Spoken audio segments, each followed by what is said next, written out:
नमस्कार मेरे सभी प्यारे छात्रों को, बच्चों को मेरा बहुत बहुत नमस्कार। दोस्तों, जैसा कि आप देख रहे होंगे, आज हमारे पास प्रैक्टिस सेट 105 है और बहुत अच्छा पेपर है ये बेस्ड है पार्ट्स ऑफ स्पीच पर।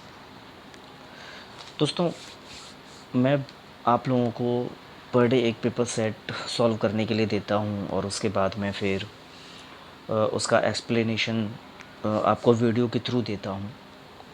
तो मेरी आप सभी से एक रिक्वेस्ट है कि आप उस वीडियो को पूरा देखा करें, क्योंकि हम लोगों की बहुत मेहनत होती है इस वीडियो को बनाने में। और मेहनत के साथ साथ हम लोग बहुत सारी चीज़ें, हम लोगों के ऊपर प्रेशर होता है। ऑफ़लाइन पढ़ाया है मैंने अब तक, लेकिन कभी ऑनलाइन नहीं पढ़ाया है और ये मेरा नया एक्सपीरियंस है पढ़ाने का। तो कभी कभी ऐसा भी होता है कि मोबाइल की स्क्रीन में इतनी जगह नहीं होती है कि मैं बड़े बड़े रूल लिख पाऊँ। तो कभी कभी ऐसा भी हुआ है कि अच्छा वीडियो बनाने की प्रेशर में कभी कभी कुछ रूल ग्रामर के जो इम्पोर्टेंट हैं वो भी स्लिप हो जाते हैं, छूट जाते हैं। तो ये मेरा नया अनुभव है। मैं धीरे धीरे इसमें कुछ सीख रहा हूँ नया। आगे ये लॉकडाउन रहेगा, कब तक रहेगा, कितने टाइम तक ये लॉकडाउन रहेगा और हमें कब तक इस तरह से घर में बैठना होगा, ये मैं भी नहीं जानता, आप भी नहीं जानते हैं। तो कोशिश कर रहे हैं कि घर पे रहकर ही आप तक मैं जो भी स्टडी मटेरियल है, जो भी चीज़ें हैं वो आप तक पहुंचा सकूं, ये मैं कोशिश करता हूं। और ज़्यादा से ज़्यादा मैं और भी टीचर्स को यहाँ ऐड करने की कोशिश करूँगा कि आपको जीएस का कंटेंट भी मिले, आपको मैथमेटिक्स और रीजनिंग भी मिले। मैं ये कोशिश कर रहा हूँ। अभी मेरी बातचीत सक्सेस नहीं हुई है जो टीचर्स के साथ चल रही है, लेकिन बहुत जल्दी इस प्लेटफॉर्म पे, अजय सर इंग्लिश क्लासेस के प्लेटफॉर्म पर आपको बहुत जल्दी बहुत कुछ सीखने को भी मिलेगा। दोस्तों, वीडियो बड़ी हो जाती है, इसका एक कारण ये भी है क्योंकि मैं आपको एक एक क्वेश्चन के अंदर हर एक चीज़ को बारीकी से बताने का प्रयास करना चाहता हूँ। ये कोशिश रहती है कि मैं आपको ग्रामर से रिलेटेड कोई भी रूल आपका छूट ना जाए, बेसिक से बेसिक बात भी जो हो तो वो भी आपको पता होनी चाहिए। तो ये मैं पूरी कोशिश करता हूँ आपको बताने की, ये मेरी पूरी एक रिस्पॉन्सिबिलिटी टाइप में होती है। पर फिर भी अनफॉर्चुनेटली छूट ही जाता है, स्लिप हो जाता है। लेकिन आप लोग पूरा वीडियो देखा करें, क्योंकि मैं मानता हूँ 1 घंटे का वीडियो है, 60 मिनट का वीडियो है, 30 मिनट का वीडियो है और ये वीडियो बहुत बड़े होते हैं। तो कई बच्चे तो 5 मिनट, 7 मिनट, 10 मिनट देखा उसके बाद बंद कर देते हैं। आप इतने लंबी वीडियोज़ हैं तो आप एक साथ ना देखें, आप उसे टुकड़ों में देख लें। 10 मिनट का देख लें, फिर 10 मिनट बाद फिर 10 मिनट का देख लें। तो आप अगर ऐसे भी देखेंगी तो बेटर होगा। लेकिन आप जब भी कोई वीडियो देखें मेरा, तो आप कॉपी पेन लेकर ज़रूर बैठें, क्योंकि बहुत सारी चीज़ें आपको इसमें लिखने के लिए मिलेंगी, रूल्स समझने को मिलेंगे। और वीडियो चाहे कितना भी लंबा हो, मैं कोशिश करूँगा कि कोई भी ग्रामर से रिलेटेड रूल ना छूटे, ये मैं कोशिश करूँगा। हालांकि कल मैंने 104 प्रैक्टिस सेट सॉल्व कराया था। मुझे दुख है कि उसमें 2-3 बातें छूट गई जो आपको बतानी थी। सोचिए 2-3 बातें कितनी इंपॉर्टेंट हैं। यहाँ एक एक नंबर से सिलेक्शन रुक जाता है। क्या पता वही 2-3 बातें आपके पेपर में आ रही हो और वो आप मिस कर जाएं।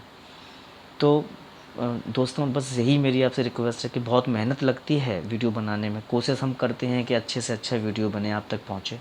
मेरे पास ज़्यादा सब्सक्राइबर भी नहीं हैं, तो कोशिश करूँगा कि 1000 सब्सक्राइबर हो जाएं जल्दी से जल्दी, तो मैं आपको लाइव क्लासेस भी प्रोवाइड करा पाऊँ। कोशिश करिए आप लोग भी कि ज़्यादा से ज़्यादा आप शेयर करें इन वीडियोस को, लोग जुड़ें मुझसे आके। और निश्चिंत रहिए, इस चीज़ के लिए मेरा प्रॉमिस है कि इंग्लिश ग्रामर से रिलेटेड अगर कोई भी क्वेश्चन आपके पेपर में फंसा, वो आपसे बनेगा, 110% बनेगा। ये प्रैक्टिस सेट के थ्रू मैं आपको जो पढ़ाने की कोशिश कर रहा हूँ दोस्तों, इसमें ज़्यादा से ज़्यादा मिक्स्ड आपको लेने की कोशिश कर रहा हूँ कि नाउन भी कवर हो जाए, प्रोनाउन भी कवर हो जाए, एडजेक्टिव भी कवर हो जाए, एडवर्ब, प्रीपोजिशन, कंजंक्शन, आर्टिकल, सब कुछ कवर हो जाए। ठीक है। तो जब पूरी कोशिश रहती है हम लोगों की कि आपको ज़्यादा से ज़्यादा अच्छा दें, हम लोगों की मीन्स बहुत सारे जितने भी टीचर इस ऑनलाइन प्लेटफॉर्म पे जुड़े होते हैं, उन सब की कोशिश यही होती है दोस्तों। तो बस इतनी ही रिक्वेस्ट है कि आप सभी लोग वीडियोस को पूरा देखा करो। जब हम लोग अपना 1-1 घंटा टिकटॉक वीडियो देखने में निकाल देते हैं। और सोचिए आप, 1-1 घंटा, 2-2 घंटे हम निकाल देते हैं किसी फ़िल्म को देखने में, किसी वेब सीरीज़ को देखने में निकाल देते हैं। यार ये तो हमारी पढ़ाई से रिलेटेड है, हमारे काम में ही आएगा। तो अगर हम इसको 1 घंटा दे दें तो मुझे नहीं लगता कि कोई बुरी बात होगी, क्योंकि आपको कुछ ना कुछ सीखने को ही मिलेगा। मैं सिर्फ अपनी वीडियोज़ की ही बात नहीं कर रहा हूँ, जिस भी आप ऑनलाइन चैनल से जुड़े हैं वहाँ ज़रूर देखा करें कंटेंट, और ज़्यादा से ज़्यादा शेयर भी किया करें। आपसे उम्मीद रहेगी कि आप सभी लोग अपने लक्ष्य में, अपने जीवन के लक्ष्य में, अपने करियर में आगे बढ़ेंगे, सफल होंगे और अपने माँ बाप का नाम रोशन करेंगे, अपने गुरुजनों का नाम रोशन करेंगे, अपने देश का, अपने राज्य का। हर भाई आपके सिलेक्शन होने से बहुत सारी चीज़ें बदल जाती हैं, बहुत सारे लोगों की उम्मीदें, बहुत सारे लोगों को प्रेरणा मिलती है। खैर, अच्छी लगी हो आपको ये सब बातें तो आप प्लीज़ आज से ही इनको पालन करने की कोशिश करें। और स्टार्ट करते हैं हम अपना पहला क्वेश्चन। और आज के जो हमारा सेक्शन है एरर का, उसमें 25 क्वेश्चन हैं। और ये जो 25 क्वेश्चन हैं हमारे सामने, मैं इसमें आपको हर एक रूल को बारीकी से बताने की पूरी कोशिश करूँगा, छोड़ूंगा नहीं कहीं से भी। ठीक है दोस्तों, चलिए शुरू करते हैं और स्टार्ट करें सर। जैसा कि पहला क्वेश्चन आप देख रहे हैं, लिखा हुआ है one of my best friend. दोस्तों ये रूल मैं आपको पिछले 3 वीडियो से बता रहा हूँ और अब भी मैं आपको बता देता हूँ। आप चाहें तो पेन और कॉपी अगर आपके पास है तो आप लिख लें इस रूल को।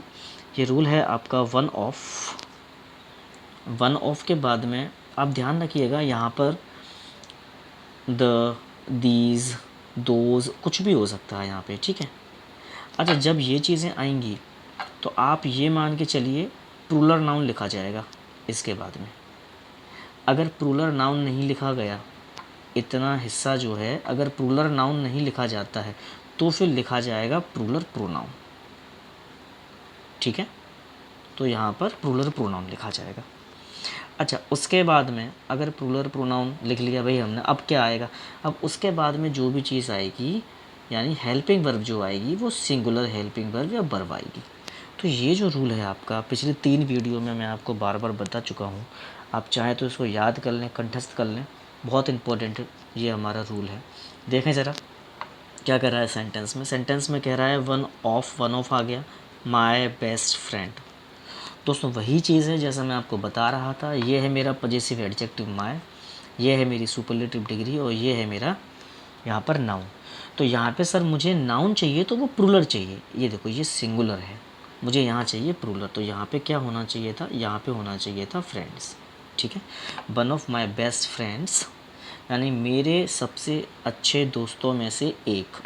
तो देखें ज़रा दोस्तों, यहाँ पे एक दूसरा नियम भी मैं आपको आज एक बताने जा रहा हूँ कि ऑफ से पहले जो भी नाउन, प्रोनाउन या जो भी सब्जेक्ट होता है, हमारा सब्जेक्ट हमारे 2 ही होते हैं, या तो नाउन या प्रोनाउन, उसी के अकॉर्डिंग चलती है हेल्पिंग वर्ब। तो देखो बेटा, यहाँ पे इज बिल्कुल सही जा रहा है सब, ठीक है। One of my best friends, मेरे अच्छे दोस्तों में से एक, इज़ है। अब देखना सर, इज़ है कैसा है सर? बोथ अ नॉवेलिस्ट, बोथ माने दोनों। अब ये दोनों दोस्त नहीं हैं, जो उसके गुण बताए जा रहे हैं। नॉवेलिस्ट एंड अ पोएट, यानी कि वो एक तो भाई उपन्यासकार है और क्या है साथ में, एक कवि है, ठीक है। और वो भी रिप्यूट का मतलब होता है प्रसिद्ध, बहुत ज़्यादा सम्माननीय। चलिए सर, क्वेश्चन नंबर 2 क्या कहता है हमसे? Several persons has dead by violence. भाई यहाँ आप इस चीज़ को समझ लें, ये भी हमारे लिए बेहद इम्पोर्टेंट रूल है और ये आप रट्टा मार लीजिए। ये पेपर में अगर आ गया तो आपको 1 नंबर दे के जाएगा। बोथ आ जाए, अच्छा उसके बाद सेवरल आ जाए, अगर ये नहीं आए तो फिर वेरियस आएगा, ठीक है। अगर ये आते हैं तो इसके बाद में हमेशा प्लूरल नाउन लिखा जाएगा और इसके बाद में हेल्पिंग वर्ब जब भी लिखी जाएगी वो भी प्लूरल लिखी जाएगी। तो ये है आपका रूल। लेकिन इसी में अगर थोड़ा सा वो लोग चेंज करके देते हैं, मान लीजिए अगर वो इस तरीके से ऑफ लगा के देते हैं, वो कहते हैं सर बोथ आ जाए, उसके बाद यहाँ पे सेवरल आ जाए और उसके बाद यहाँ पे आपका वेरियस आ जाए, और फिर वो लगा के दे देते हैं ऑफ। कोई दिक्कत नहीं है, या तो आप प्लूरल नाउन लिखेंगे या आप प्लूरल प्रोनाउन लिखेंगे, इन दोनों में से कोई एक चीज़ लिखेंगे। ठीक है। अब हेल्पिंग वर्ब की जो बात करोगे वहाँ पर helping verb plural helping verb ही रहेगी। हेल्पिंग वर्ब आए चाहे वर्ब आ जाए प्लूरल सेंस में रहेगा। तो ये दोनों रूल हमारे बेहद इंपॉर्टेंट है। देखिए सीवरल का, सीवरल, बोथ, वेरियस, ये तीनों का मैंने आपको इकट्ठा बता दिया है। तो अब ये कभी भी आपको एग्ज़ाम में दिखें, एरर में दिखें, कहीं भी, तो ये दो बातें आपको, यानी ये दो नियम आपको ध्यान रखने होंगे। ठीक है। यहाँ पे देखिए ज़रा क्या कह रहा है, सीवरल पर्सन्स, यहाँ पे देखिए प्लूरल आ गया, यहाँ पे कोई दिक्कत नहीं है। हेल्पिंग वर्ब यहाँ पे सिंगुलर है, ये गलती है सर हमारी। यहाँ पे क्या होना चाहिए था, हैव होना चाहिए था। तो सर ये हमारा मिस्टेक है, बी ऑप्शन में। सीवरल पर्सन्स हैव डेड, यानी कि कुछ व्यक्ति मर चुके हैं, ठीक है, बाय वायलेंस, हिंसा से। आगे बढ़ते हैं सर। क्वेश्चन नंबर 3 में भी एक बड़ा स्पेशल रूल है सर। अब वो रूल क्या है, ये जो वर्ड आप देख रहे हैं ना, दी नंबर ऑफ, इसका बड़ा एक गेम है। ये दो भाई हैं, पहले भाई का नाम है अ नंबर ऑफ, ठीक है, ये ध्यान रखना भैया। अगर अ नंबर ऑफ कभी भी लिखकर आता है तो उसके बाद आपको देखने को मिलेगा प्लूरल नाउन, और हेल्पिंग वर्ब आपको जो देखने को मिलेगी वो मिलेगी प्लूरल हेल्पिंग वर्ब या वर्ब। ठीक है। अभी थोड़ी देर पहले मैंने आपसे कहा था कि भैया ऑफ से पहले जो भी आएगा उसी के अकॉर्डिंग चलती है हेल्पिंग वर्ब या वर्ब। देखो लेकिन यहाँ पर ये अपवाद है बिल्कुल एक तरीके से, ठीक है, ये एक तरीके से बिल्कुल एक्सेप्शन है, इसमें नियम बिल्कुल चेंज है। अब वो नेम ये चेंज कैसे है अगर मैं बताऊंगा आपको थोड़ा सा, तो थोड़ा लंबा हो जाएगा। तो आप बस इस रूल को रट्टा मार लें, जब भी पेपर में आता है ऐसे ही आता है। अ नंबर ऑफ हमको दिखाई देगा, हेल्पिंग वर्ब आपको सिंगुलर दिखाई देगी, जबकि लगना चाहिए प्लूरल हेल्पिंग वर्ब। ठीक है। यहाँ बस इतनी छोटी सी ही बात और इतनी छोटी सी ही गलती होती है, और कहीं कोई गलती नहीं होती है। अच्छा, दूसरी बात, एक चीज़ समझें ज़रा, जब द नंबर ऑफ़ की बात होती है, इसी का एक भाई है जिसका नाम है द नंबर ऑफ़, अगर ये आ जाए तो क्या करें, कुछ नहीं करना है, इसके बाद भी प्लूरल नाउन आएगा, लेकिन ये चेंज हो जाएगी सर, हेल्पिंग वर्ब चेंज हो जाती है, यहाँ सिंगुलर हेल्पिंग वर्ब यूज़ होती है। तो ये दोनों के दोनों रूल आपके पेपर में बहुत बार आए हैं, बहुत बार पूछे गए हैं, और ये हमारा नंबर खा जाते हैं अगर हम गलती कर दें तो इसमें देखें सर, द नंबर ऑफ़ आ रहा है, द नंबर ऑफ़ गर्ल्स बिल्कुल सही है सर, इन द कॉलेजेस बिल्कुल सही है सर, ये गलती है, आर नहीं होगा, यहाँ क्या होगा, इज़ होगा, is increasing day by day हो गया सर। लड़कियों की एक संख्या है कॉलेज में जो बढ़ रही है दिन ब दिन।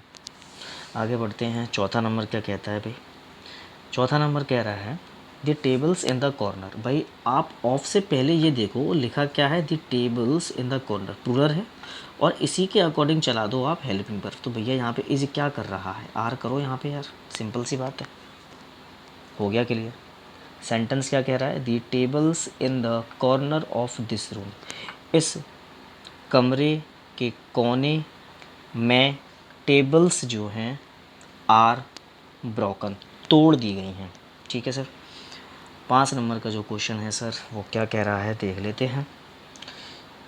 नाइदर, कई लोग इसे नाइदर पढ़ते हैं, कई लोग नीदर पढ़ते हैं, जो आपको पढ़ना है पढ़ लीजिए, लेकिन इसका जो नियम है वो आप रट्टा मार लीजिएगा कि जब भी नाइदर के साथ में कोई सेंटेंस लिखा जाएगा तो उसके साथ उसका भाई रहता है नॉर, ये उसका जोड़ा है भाई, ये साथ में रहते हैं, जैसे राम लक्ष्मण साथ में रहते हैं ना, वैसे ही नाइदर के साथ नॉर रहेगा हमेशा।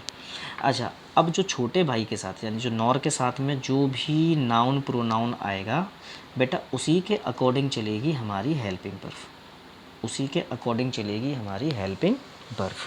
तो देखें ज़रा लिखा क्या है sir, the colour of the globes, और मैंने बताया था ऑफ से पहले जो भी होगा उसी के अकॉर्डिंग लगाना है। तो देखो द कलर के अकॉर्डिंग यहाँ पे लगा दो आप, तो यहाँ पे वर नहीं होना चाहिए था, क्या होना चाहिए था, यहाँ होना चाहिए था वॉज।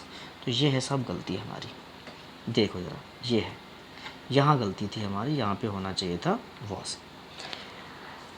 नाइदर या neither the size nor the colour of the globes was right.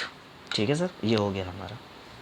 कहने का मतलब है ना तो आकार, ना ही जो ग्लव्स हैं यानी जो दस्ताने हैं उनका रंग, वॉज राइट, सही था। चलिए सर, अब छठवां नंबर क्या कहता है सर, छठवां नंबर कह रहा है यहाँ पे व्हेन वी रीच्ड देयर जब हम वहाँ पहुँचे तो क्या हुआ भैया, nobody were in the house. भाई ये जो पार्ट है, ये वाला नोबडी वाला, ये मैं आपको पिछले 2 वीडियो से बता रहा हूँ। कल भी मैंने आपको ये बताया था, समझाया था, और मैंने आपको इस टॉपिक में एक बात बताई थी, इसका नाम है इनडेफिनिट प्रोनाउन। मैं आपको फिर बता देता हूँ इस वीडियो में, इसका नाम है इनडेफिनिट प्रोनाउन। इनडेफिनिट प्रोनाउन को थोड़ा सा मैं अच्छे से एक्सप्लेन कर देता हूँ यहाँ। इनडेफिनिट प्रोनाउन 2 भागों में बटे होते हैं, ठीक है। इंडेफिनिट प्रोनाउन जो होते हैं हमारे, वो 2 भागों में बटे होते हैं। एक बार मैं फिर समझा रहा हूँ, दोबारा समझ लीजिए। यहाँ पर जो इंडेफिनिट प्रोनाउन होते हैं वो 2 भागों में बटे होते हैं, ठीक है। अब वो 2 भाग कौन से हैं साहब, वो सुन लें। पहला भाग है जैसे हम बोलते हैं लिविंग इंडेफिनिट प्रोनाउन, ठीक है, और दूसरा जो भाग है उसे हम कहते हैं नॉन लिविंग, ठीक। ये होते हैं लिविंग वाले। कौन से होते हैं? जिनके पीछे वन और बडी लगता है, ठीक है। और नॉन लिविंग वाले कौन से होते हैं भैया? जिनके पीछे थिंग लगता है, ठीक है। अब आप समझदार लोग हैं, अब आप बिल्कुल समझ गए होंगे सर, समझदार बच्चे हैं।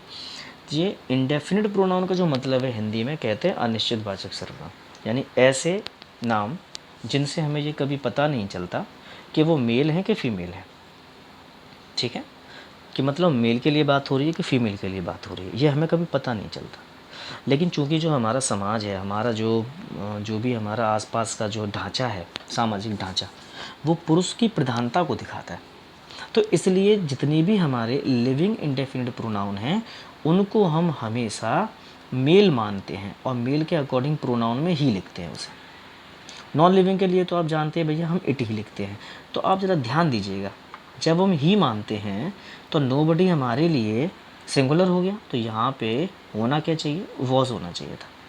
ये हो गया सर हमारी गलती, ये था मेरा आंसर, सी हो गया। तो व्हेन वी रीच देयर, जब हम वहाँ पहुँचे, nobody was in the house, कोई नहीं था घर में, ठीक है सर। 7 नंबर का जो क्वेश्चन है सर, मैं आपको यहाँ भी एक रूल समझा देता हूँ। ये मच और मैनी का रूल है। तो जब आप मच यूज़ करें तो आप समझ जाइएगा कि अनकाउंटेबल नाउन को लिखना है और हमेशा हेल्पिंग वर्ब सिंगुलर रहेगी। हेल्पिंग वर्ब लगा लो चाहे वर्ब लगा लो। जब आप मैनी को लिखते हैं तो ध्यान रखना बेटा, आप प्लूरल काउंटेबल नाउन लिखोगे और हेल्पिंग वर्ब भी प्लूरल लिखोगे, हेल्पिंग वर्ब और वर्ब दोनों।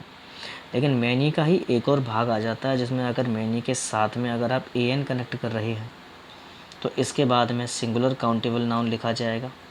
हमेशा ध्यान रखना दोस्तों, सिंगुलर काउंटेबल नाउन लिखा जाएगा, मैं फिर आपको बता रहा हूँ बार बार, ठीक है।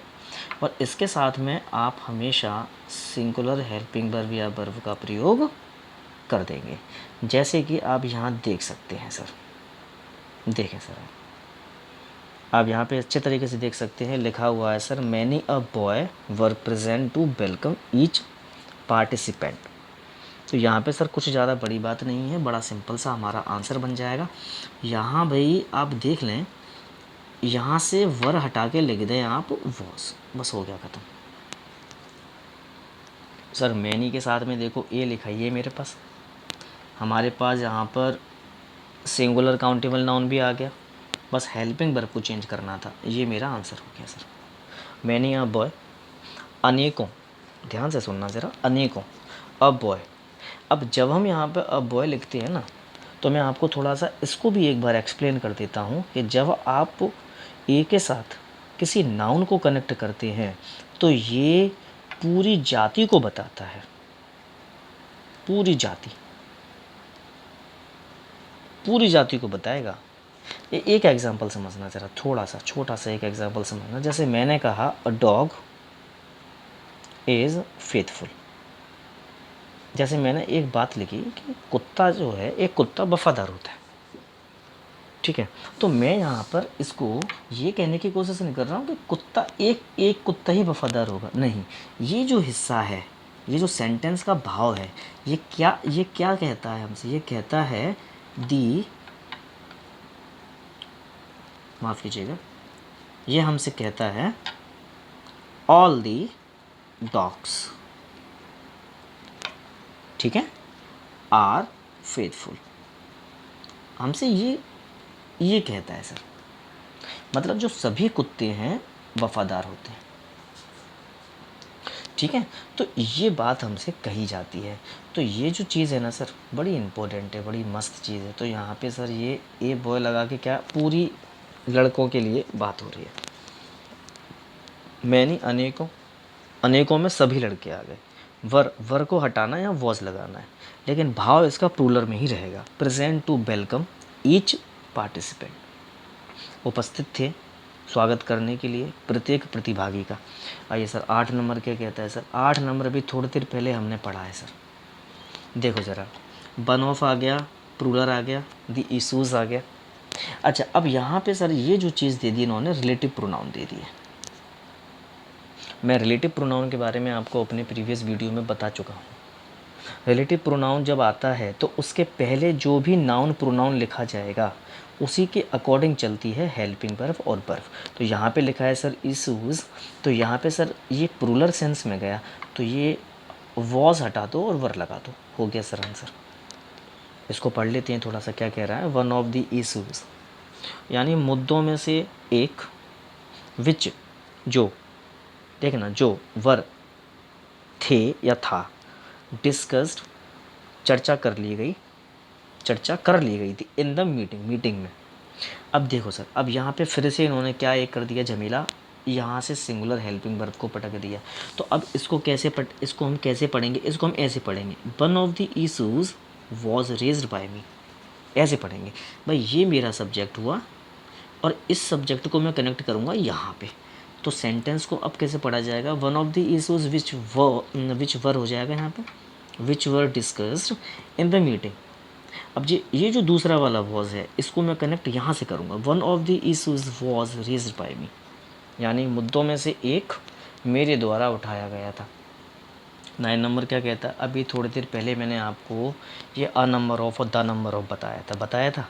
तो देखो सर, अब आपको बिल्कुल सीधा आंसर मिल गया होगा, हटाओ इसको, हैव, ये रहा answer. A number of students have passed in the examination. ठीक है दोस्तों, चलिए सर 10 नंबर की बात करते हैं। अब जो 10 नंबर का जो क्वेश्चन है, ये भी बड़ा अच्छा क्वेश्चन है। इसमें लिखा गया है either of the student has broken the window. अच्छा, इसको सॉल्व करने से पहले एक चीज़ समझ लो ज़रा, इसको सॉल्व करने से पहले एक चीज़ समझ लो। एक वर्ड है, जैसे हम लोग कहते हैं, जैसे हम कहते हैं डिस्ट्रीब्यूटिव, ठीक है, यानी वितरक सर्वनाम। ये प्रोनाउन का एक अच्छा टॉपिक है, डिस्ट्रीब्यूटिव प्रोनाउन। अब जो डिस्ट्रीब्यूटिव प्रोनाउन जो टॉपिक है, इसके अंदर कौन कौन आ जाता है भैया, कौन कौन से वर्ड आ जाते हैं। एक ईच आ जाता है, देखते जाना भैया। आइदर आ जाता है, ठीक है, एनी आता है, एनी वन आता है, ठीक है। अच्छा, इसी में आपका नीदर या नाइदर आ जाता है। इसी में आपका एक वर्ड और आता है नन, ये आते हैं भैया, ठीक है। इन सभी के बाद में हमेशा ऑफ लग के आएगा और उसके बाद में प्लूरल नाउन को लिखा जाएगा और उसके बाद में जो हेल्पिंग वर्ब लगाई जाएगी वो सिंगुलर लगाई जाएगी, चाहे वर्ब लगा लो चाहे हेल्पिंग वर्ब लगा लो। ये है साहब उसका नियम। इनको अच्छे तरीके से देख लो आप लोग, चाहो तो नोट कर लो। ईच, एनी, नीदर या neither, either, any one, none. अगर इनमें से कुछ भी आया तो आपको मिलेगा ऑफ। ऑफ के बाद में प्लूरल नाउन को लिखना, ठीक है। अच्छा, प्लूरल नाउन नहीं होगा तो फिर यहाँ पर प्रोनाउन होगा, ठीक है। दोनों में से कोई एक चीज़ तो होगी निश्चित रूप से, ठीक है। और उसके बाद हेल्पिंग वर्ब या वर्ब लगाओगे तो वो सिंगुलर लगाओगे। तो ये सब डिस्ट्रीब्यूटिव प्रोनाउन का एक नियम है। आइए सर ज़रा समझ लेते हैं, ठीक है। अब ये देखो ज़रा 10 नंबर का क्वेश्चन, आइदर ऑफ आ गया, आगे लिखा है दी स्टूडेंट। अच्छा, हेल्पिंग वर्ब तो पहले से सिंगुलर है, यहाँ तक कोई समस्या नहीं, लेकिन ये स्टूडेंट नहीं होगा, यहाँ पे क्या होगा, स्टूडेंट्स, ठीक है। वही नियम है सर जी जो अभी मैंने आपको बताया था। Either of the students has broken the window, ठीक है। ये आपका रूल हो गया सर, क्लियर हो गया। क्या कह रहा है सर, विद्यार्थियों में से या तो या, ये हमेशा आइदर हमेशा या के लिए सेंस में जाता है, यानी दो लोगों में से किसी एक के लिए चुनाव करने के लिए जाता है। तो या तो उसने खिड़की को तोड़ा है या उसने तोड़ा है, बस ये कहने की कोशिश हो रही है सेंटेंस में। 11 नंबर का सेंटेंस क्या कह रहा है? अभी थोड़ी देर पहले मैंने आपको जो बताया था ये उसी बेस्ड पर है, जो मैंने आपको डिस्ट्रीब्यूटिव प्रोनाउन बताया था। उसमें मैंने आपको ईच बताया, आइदर बताया, नीदर बताया, आपका नन बताया, ठीक है। अगर मैं उसमें एवरीवन कर दूं तो क्या आफत है? देखो यहाँ एवरीवन कर दिया, ऑफ आ गया, देम आ गया, ये देखो हमारा प्लूरल प्रोनाउन आ गया। तो यहाँ हेल्पिंग वर्ब देख लो, बस इतनी सी कहानी है। जब आप डिस्ट्रीब्यूटिव को समझ गए ना तो फिर आपसे गलतियाँ नहीं होंगी, गलतियाँ कम होंगी। आप समझ जाएंगे कि अरे ये तो डिस्ट्रीब्यूट कर रहा है। तो ये देखो ज़रा, उनमें से प्रत्येक, यदि उनमें से प्रत्येक वॉज रेडी, तैयार था, to take practical class everyday, लेने के लिए प्रैक्टिकल क्लास को प्रत्येक दिन। 11 नंबर का क्वेश्चन था ये, इसको एक बार फिर से एक्सप्लेन कर देता हूँ। दी टीचर आस्क्ड द स्टूडेंट, अध्यापक ने विद्यार्थियों से पूछा, इफ़, यदि। अब यहाँ से बस इतना हिस्सा जैसे मेरी नज़र गई मुझे समझ में आ गया, ये तो यार हमारा डिस्ट्रीब्यूटिव प्रोनाउन का भाग है। यहाँ पर मैंने लिखा नहीं, वहाँ पे आपको जब मैंने वो डीएम लिखा है तो वहाँ नहीं लिखा, लेकिन हमें समझना होगा कि जब ऑफ के साथ में जब ये कंडीशन बनती है तो ये कहीं ना कहीं डिस्ट्रीब्यूटिव फॉर्म को दिखाती है। ठीक है दोस्तों, आगे तरफ बढ़ते हैं सर। 12 नंबर क्या कह रहा है? ये few a few the few में आपको कल मैंने आपको बताया भी था मौखिक रूप से, कल के वीडियो में little, a little, the little के बारे में एक्सप्लेन किया था। यहाँ पे मैंने आपको एक चीज़ छोटी सी समझाई थी कल के वीडियो में कि जब आप लिटिल यूज़ करते हैं तो अनकाउंटेबल के लिए यूज़ होता है, और जब आप फ्यू यूज़ करते हैं तो ये काउंटेबल के लिए यूज़ होता है। बस ये मैंने आपको छोटी सी बात बताई थी कि आपको ध्यान रखना होगा कि जब आप लिटिल यूज़ करेंगे तो अनकाउंटेबल के लिए, फ्यू यूज़ करेंगे तो काउंटेबल के लिए। लेकिन शर्त यह है कि जब भी आप फ्यू के साथ किसी काउंटेबल नाउन को लगाएंगे, कौन से नाउन को लगाएंगे? काउंटेबल नाउन को जब भी आप लगाएंगे तो वो काउंटेबल नाउन आपका प्लूरल होना चाहिए। जब प्लूरल होगा तो यार हेल्पिंग वर्ब, वो वर्ब भी आपकी प्लूरल ही होगी हर हाल में। तो चलिए सर देखें ज़रा क्या कह रहा है। अ फ्यू स्टूडेंट, सबसे पहली बात तो यहाँ पर, माफ़ कीजिएगा, ये तो सही लिखा है स्टूडेंट्स, हेल्पिंग वर्ब में गलती है तो यहाँ पे आर लगा दो, हो गया लो सही। A few students are needed to do this work, यानी कि कुछ विद्यार्थी, आर नीडेड, कुछ विद्यार्थियों की आवश्यकता है, टू डू दिस वर्क, इस काम को करने के लिए। देखो भाई 13 नंबर का जो क्वेश्चन है, अभी मैंने आपको बन ऑफ का नियम पढ़ाया है। अब मुझे लगता है यहाँ आपको मुझे बताने की कोई ज़रूरत नहीं है, यहाँ पे इज़ हो जाएगा। हो गया सर खेल ख़त्म एक बार में, ठीक है। वन ऑफ द कैंडिडेट्स, प्रतिभागियों में से एक, इज़ है कॉम्पिटेंट। अच्छा, ये कॉम्पिटेंट का मतलब समझते हो क्या होता है? इसका मतलब होता है एबल, यानी एक तरह से योग्य। आप बोल सकते हो इसी को कैपेबल, कैपेबल भी कह दो, कोई दिक्कत नहीं है। अच्छा, इसी को आप क्वालिफाइड भी बोल सकते हो, ठीक है, क्वालिफाइड, ये इसके सिनोनिम्स हो जाएंगे। अच्छा, स्किल्ड कह दोगे तब भी कोई दिक्कत नहीं है, मतलब एक तरीके से कुशल, दक्ष। तो वन ऑफ द कैंडिडेट्स, विद्यार्थियों में से एक, इज़ है, कैसा है सर वो? अच्छा, वो कॉम्पिटेंट है, यानी एबल है, योग्य है। इनफ, पर्याप्त मात्रा में, पर्याप्त मात्रा में वो इनफ है, यानी माफ़ कीजिएगा, मतलब कैसा है, सक्षम है। दोस्तों यहाँ एक बड़ी इंपॉर्टेंट चीज़ आपको बताता हूँ, ये जो कॉम्पिटेंट है ना, ये हमारा एडजेक्टिव है बेटा। ये इनफ का जो रूल चल रहा है ये समझ लो, जब हम इनफ का यूज़ करते हैं कभी भी सेंटेंस के भीतर तो वो हमेशा एडजेक्टिव के बाद रखा जाता है, ठीक है। अगर नाउन के साथ यूज़ करेंगे इनफ का तो वो हमेशा पहले रखा जाएगा नाउन से, ध्यान रखना, ये इनफ का रूल है साहब, ठीक है। अभी इनफ इसमें लिखा हुआ है इसलिए मैंने सोचा आपको मैं बता दूं, क्योंकि ये आपको फंसाएगा। ये इनफ एडजेक्टिव के पहले रखा जाएगा, जब भी एग्जामिनर आपको देगा तो ये गलती देता है। तो यहाँ पे गलती हमें सुधारनी है कि एडजेक्टिव के बाद में इनफ आएगा या नाउन के पहले इनफ आएगा।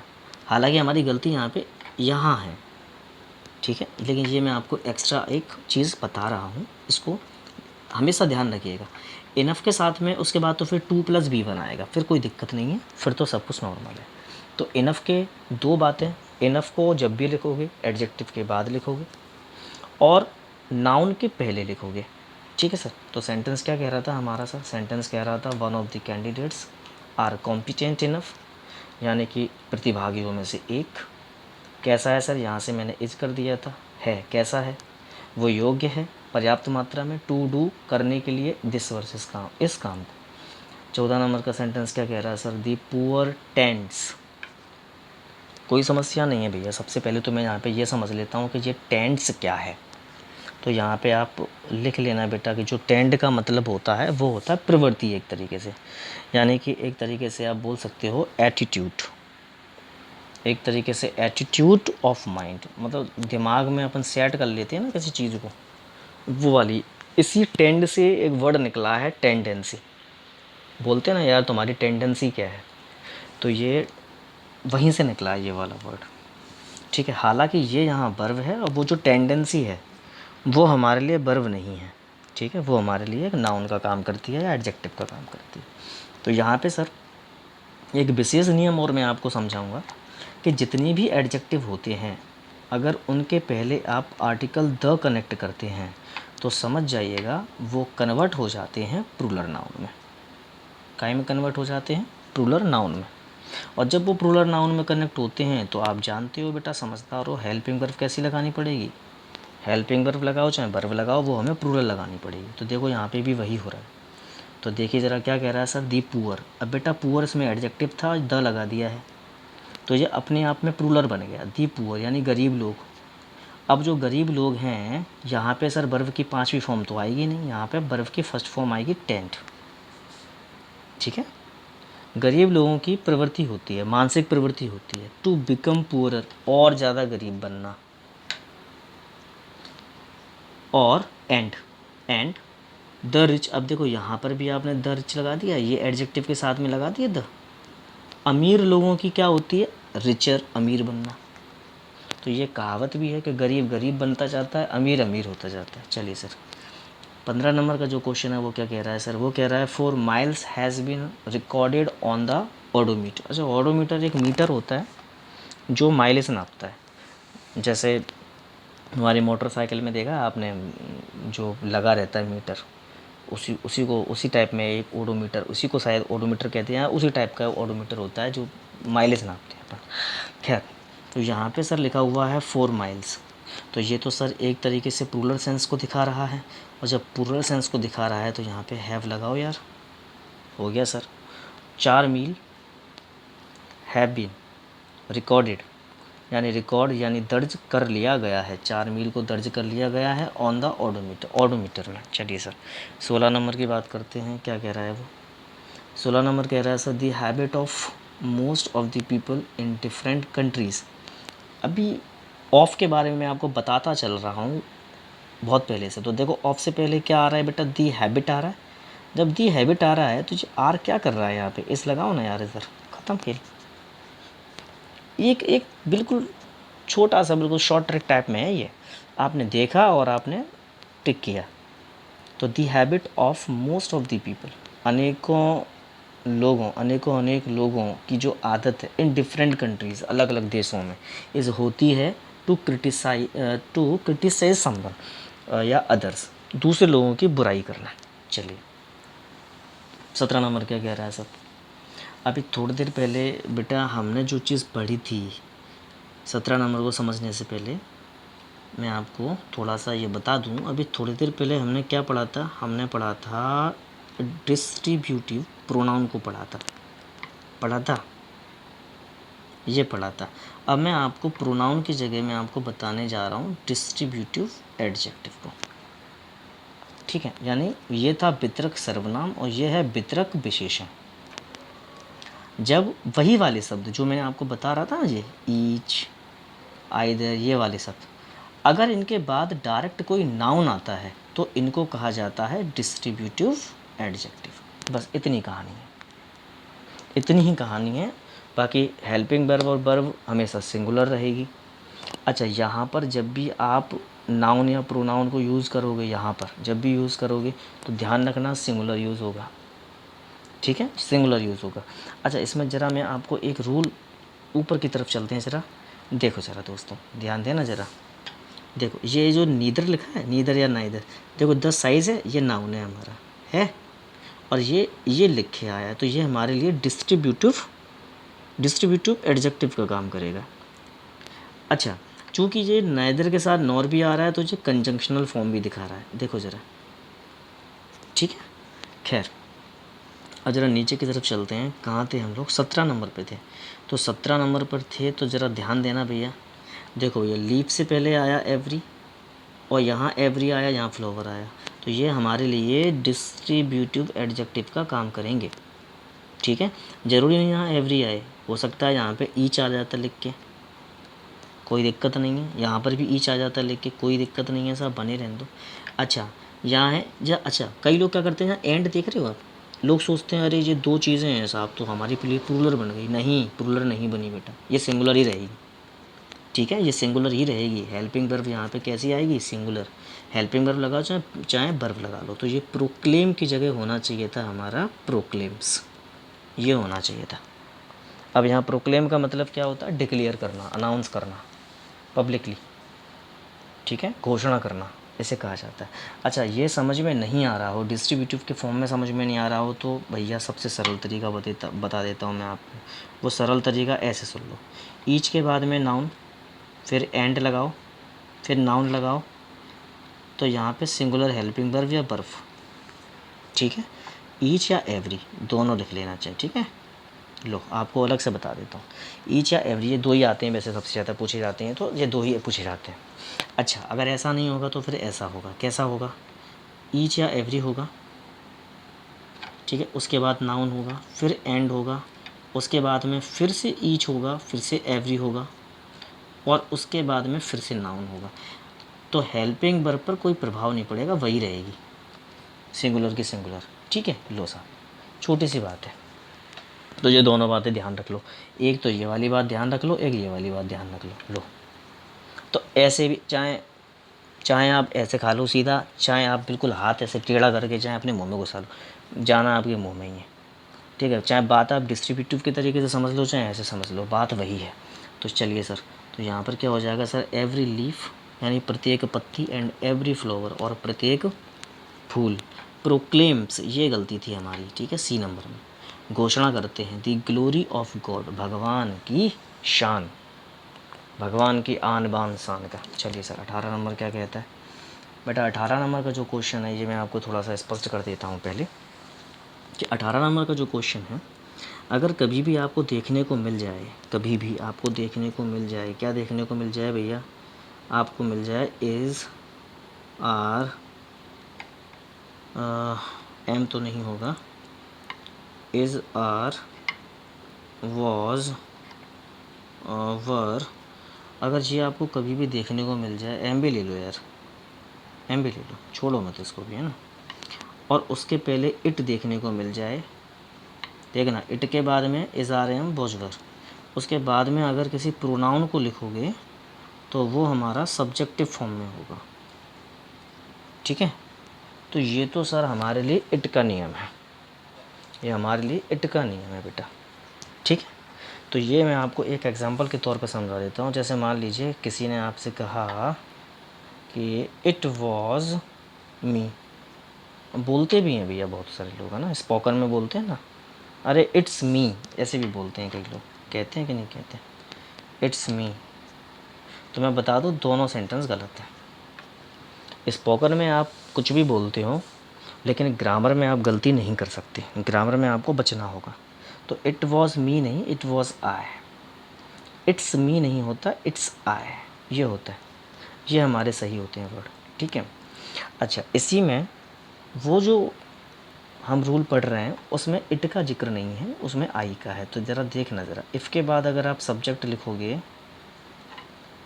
ठीक है, वर लिखोगे, उसके बाद में या तो नाउन लिखोगे या प्रोनाउन लिखोगे, और प्रोनाउन भी किस फॉर्म में लिखोगे बेटा? सब्जेक्टिव फॉर्म में लिखोगे। तो ये है साहब इमेजिनेशन फॉर्म। कंडीशनल सेंटेंस में इसे कहा जाता है इमेजिनेशन फॉर्म, यानी काल्पनिक रूप। होता, काश में प्रधानमंत्री होता, काश में तुम्हारी जगह होता, तो इस सेंस में इसको पढ़ा जाता है।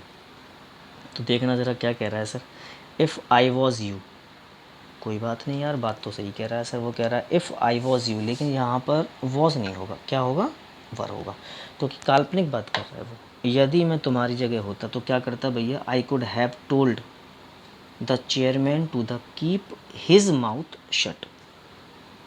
लो साहब, यदि मैं तुम्हारी जगह होता, आई कुड हैव टोल्ड, मैं बता चुका होता या मैंने बता दिया होता, किसको, दी चेयरमैन को, to keep his mouth shut, के अपना मुंह बंद रखे। चलिए सर आगे बढ़ते हैं सर। 19 नंबर का सेंटेंस, थोड़ी देर पहले आपको मच मैनी बताया था, मैनी के बाद में स्टूडेंट्स दिख रहा है तो यहाँ पे लगाओ ना यार हैव।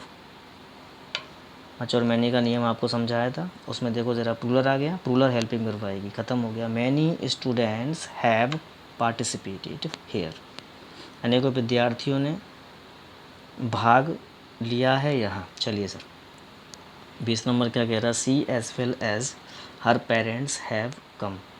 देखो भाई, ये 20 नंबर का जो सेंटेंस है, इसमें आपको कुछ बातों का थोड़ा सा ध्यान रखना होगा। वो क्या बातें हैं वो सुन लीजिए साहब।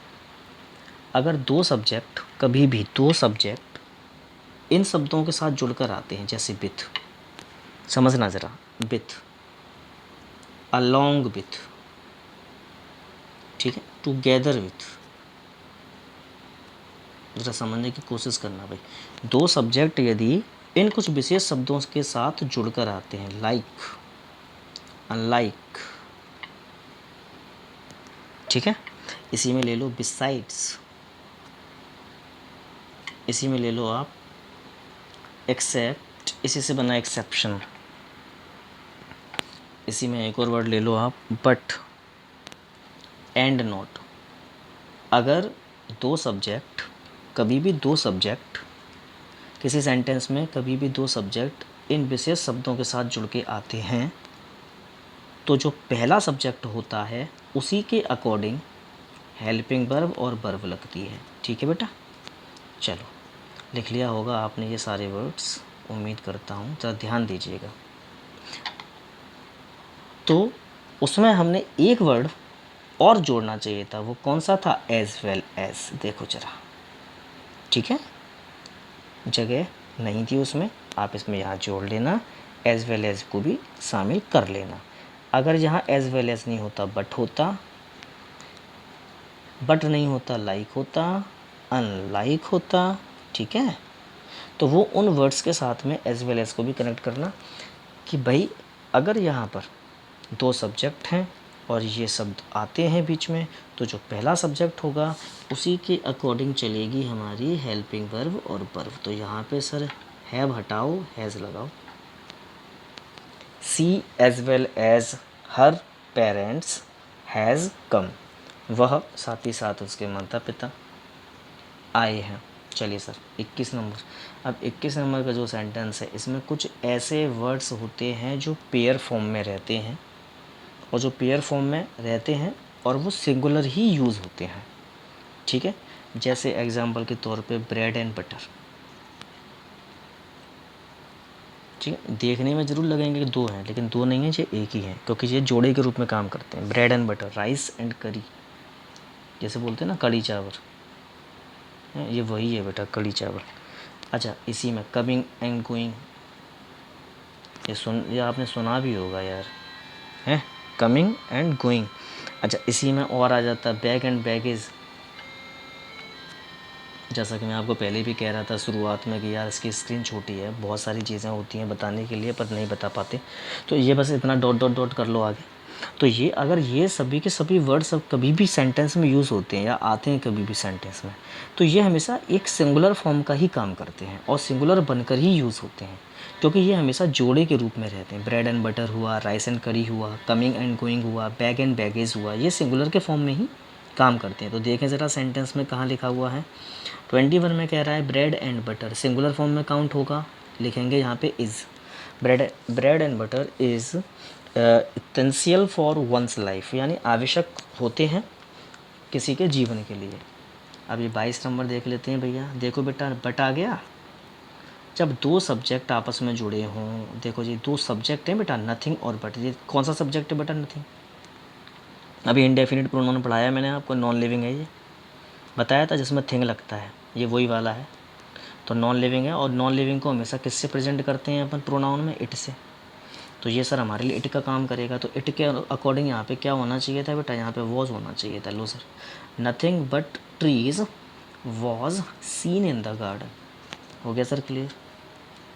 आगे बढ़ते हैं सरकार। 23 नंबर क्या कह रहा है सर, 5 किलोमीटर्स। अब बेटा जब ये 5 किलोमीटर्स लिख रहे हैं यहाँ पर, तो हमें ज़्यादा पैनिक होने की कोई ज़रूरत नहीं है। यहाँ से आर हटाओ, इस लगाओ, अ लॉन्ग डिस्टेंस। बेटा देखो ये जो लिखा है ना अ लॉन्ग डिस्टेंस, इसी ने इसको सिंगल बना दिया, इसी ने इसको सिंगल बना दिया। देखो ज़रा, इसीलिए मुझे इस लगाना पड़ा। अच्छा, इसी के ऊपर एक सेंटेंस था जो अपने पढ़ा था अभी, देखो ये वाला सेंटेंस था दोस्तों, कहाँ गया, इसी में था। इसी में एक सेंटेंस था, मैं आपको दिखा देता हूँ। ये रहा 4 माइल्स वाला। यहाँ पर हमने प्रूलर लगाया था सर, ठीक है, क्योंकि उसने 4 माइल्स ये पूरा का पूरे को रिकॉर्ड किया है।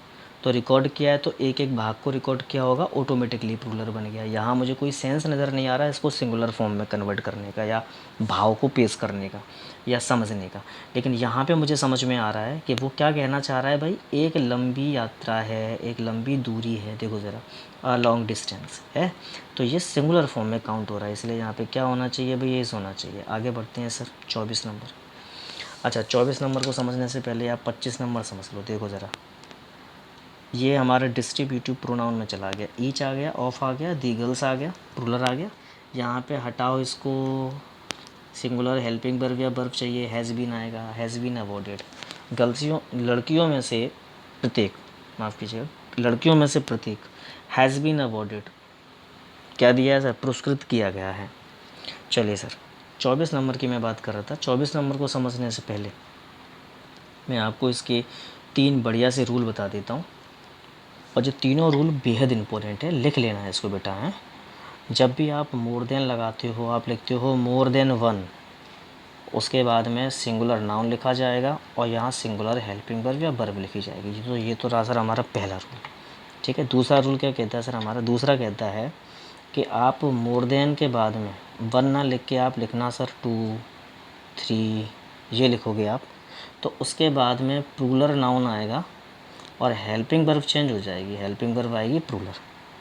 लेकिन मान लीजिए एक और रूल है इसका, वो कहता है सर आप मोर देन लगाइए, माफ़ कीजिएगा, मोर देन, मोर प्लूरल नाउन आएगा। अब देन यहाँ नहीं होगा, बाद में होगा। तो प्लूरल नाउन के बाद में देन मोर लगाइए, प्लूरल नाउन लिखिए, फिर देन लिखिए, और उसके बाद में फिर आप वन लिखिए, और उसके बाद में जो भी नाउन या प्रोनाउन होगा वो हमारा कैसा होगा, वो हमारा प्लूरल होगा बेटा, ठीक है। तो ये 3 रूल हमारे यहाँ पे यूज़ होते हैं इस मोर से रिलेटेड। तो देखो ज़रा 24 नंबर में क्या कह रहा है भैया, मोर बॉयज़, ठीक है साहब, ये वाला तीसरा वाला रूल चल रहा है यार, मोर बॉयज़ हो गया, देन आ गया, ठीक है साहब, देन आ गया, वन आ गया, वन आ गया सरकार। अब देखो ज़रा, ये यहाँ पे वॉज होगा कि वर होगा, यही गलती थी सर हमारी, वर होगा, were present in the class, तो गलती हमारी सी में पहुँच गई। तो मोर बॉयज़ देन वन, अनेकों लड़कों में से एक, नहीं, जब भी देन यूज़ होता है तो पहले देन के बाद वाला जो हिस्सा उसको पढ़ते हैं, यानी एक की अपेक्षा अनेकों लड़के उपस्थित थे कक्षा में, ठीक है सरकार। बहुत बहुत धन्यवाद। उम्मीद करता हूँ आपको मैंने अच्छे से एक्सप्लेन किया होगा, आपको समझ में भी अच्छे से आया होगा, और छोटी मोटी गलतियाँ अभी हमसे हो ज़रूर रही हैं, क्योंकि वीडियो बनाने में थोड़ी परेशानी भी हो जाती है, कभी कभी स्क्रीन छोटी पड़ती है, रूल नहीं हो पाते। लेकिन आप वीडियो पूरा देखा करें और ज़्यादा से ज़्यादा लोगों तक शेयर करें, पहुंचाएं। आप लोगों का बहुत बहुत धन्यवाद, शुक्रिया, और आपके उज्जवल भविष्य के लिए मैं दिल से कामना करता हूं। बहुत बहुत धन्यवाद, शुक्रिया, नमस्कार।